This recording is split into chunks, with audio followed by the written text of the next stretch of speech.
as a kid, always wanted to play in a league like that in Africa. C'est un rêve de n'importe quel basketteur africain, en fait. C'est une chance vraiment pour la jeunesse africaine. We have two big power horses. We got the NBA and we got the FIBA. For them to collide together is going to evolve the game throughout the whole world and definitely in Africa. We play like we are defending our families.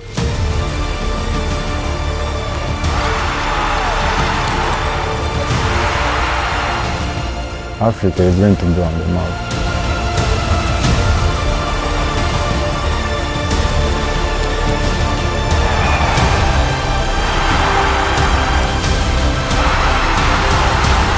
It's a dream, I mean, it's a dream.